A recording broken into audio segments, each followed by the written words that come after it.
Pansir S adalah senjata yang menjadi perisai terakhir Rusia.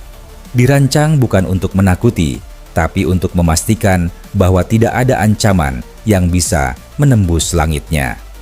Di medan perang yang terus berubah, Pansir menjadi jawaban terhadap era drone dan serangan presisi.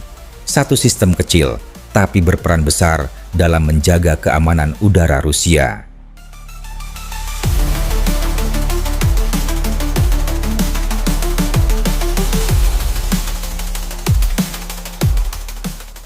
Pansir S dibangun di atas kendaraan beroda 8, membuatnya bisa bergerak cepat dari satu titik ke titik lain.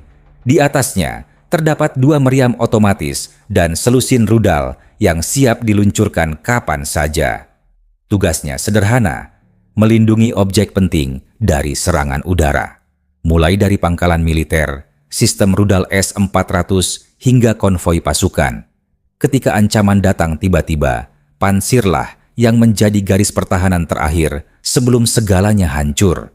Mobilitas tinggi membuatnya sulit ditargetkan. Sistem ini bisa menembak, bergeser, lalu bersembunyi sebelum radar musuh sempat menguncinya.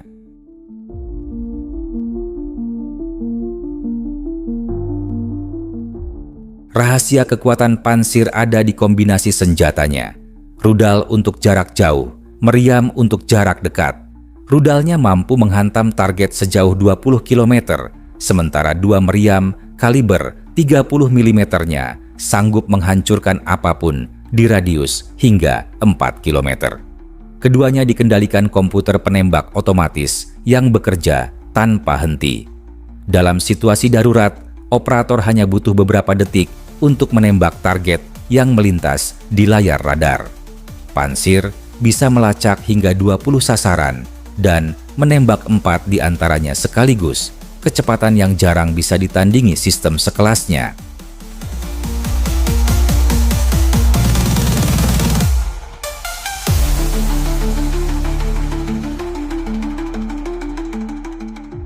Pansir tidak hanya mengandalkan radar utama, ia juga memiliki sistem optik dan inframerah untuk mendeteksi target tanpa harus memancarkan sinyal. Artinya, ia bisa beroperasi diam-diam tanpa memberitahu musuh di mana posisinya. Radar Pansir mampu mengunci target yang terbang rendah, kecil, bahkan bergerak cepat. Begitu objek terdeteksi, sistem langsung menghitung jarak, kecepatan, dan arah. Seluruh proses dari deteksi sampai peluncuran rudal hanya butuh beberapa detik. Inilah yang membuat Pansir sering disebut sebagai penembak refleks di dunia pertahanan udara.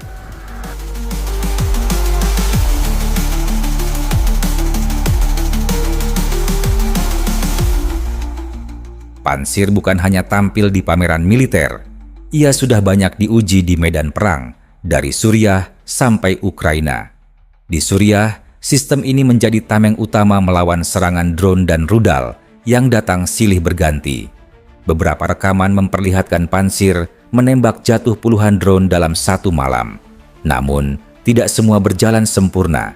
Beberapa unit sempat dihancurkan karena diserang saat radar mereka mati atau sedang dalam proses isi ulang amunisi. Kelemahan itu menjadi pelajaran penting. Rusia kemudian memperbarui perangkat lunaknya, mempercepat waktu reaksi, dan memperkuat sistem radar agar bisa menghadapi serangan masif tanpa kehilangan koordinasi.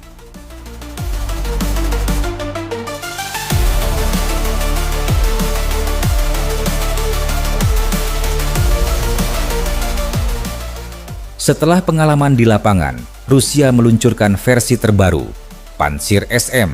Versi ini punya radar baru dengan jangkauan 2 kali lipat dari model sebelumnya, rudal yang bisa melesat hingga 40 km, dan sistem elektronik yang tahan terhadap gangguan peperangan elektronik. Pansir SM juga mampu menghadapi drone kecil, amunisi berkeliaran, hingga target hipersonik berkecepatan tinggi. Semuanya dikontrol oleh komputer balistik baru yang menghitung arah tembakan dengan presisi tinggi. Peningkatan ini membuat Pansir tetap relevan di tengah perubahan taktik perang modern yang serba cepat.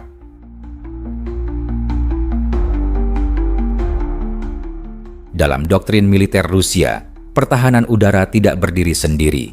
Semuanya bekerja berlapis, dari jarak jauh hingga jarak dekat.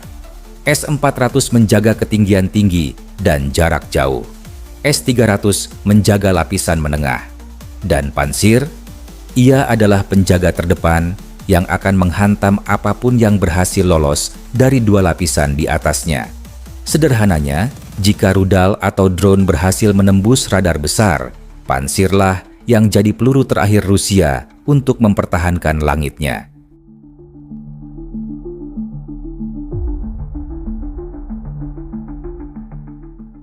Pantsir diproduksi massal oleh KBP Instrument Design Bureau di Tula. Meski Rusia berada di bawah sanksi, lini produksinya tetap aktif berkat modifikasi teknologi lokal. Versi ekspor seperti Pantsir S-1E dikembangkan untuk negara sahabat, termasuk Suriah, Aljazair, Uni Emirat Arab, dan Serbia. Beberapa negara bahkan menyesuaikan sasis dan radar dengan kondisi lokal mereka. Alasan banyak negara memilih Pantsir sederhana. Sistem ini tangguh, mudah dioperasikan, dan biayanya jauh lebih rendah dibanding sistem barat dengan kemampuan sejenis. Rusia kini tengah menyiapkan varian baru yang lebih ringan untuk dipasang di kendaraan taktis kecil. Tujuannya agar satuan infanteri juga punya perlindungan udara tanpa harus bergantung pada sistem besar. Selain itu, pengembangan rudal mini dan integrasi kecerdasan buatan sedang digarap. Targetnya, membuat Pantsir bereaksi otomatis terhadap drone atau rudal kecil tanpa campur tangan manusia. Jika berhasil, sistem ini bisa menembak sebelum operator sempat menyadari adanya ancaman.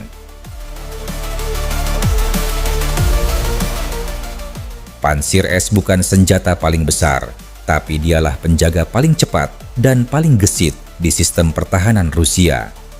Dengan kombinasi radar cerdas, senjata ganda, dan kecepatan reaksi tinggi, Pantsir telah membuktikan dirinya sebagai tulang punggung pertahanan udara modern. Bagi Rusia, keberadaan Pantsir bukan soal pamer teknologi, tapi soal memastikan langitnya tetap aman kapanpun ancaman datang.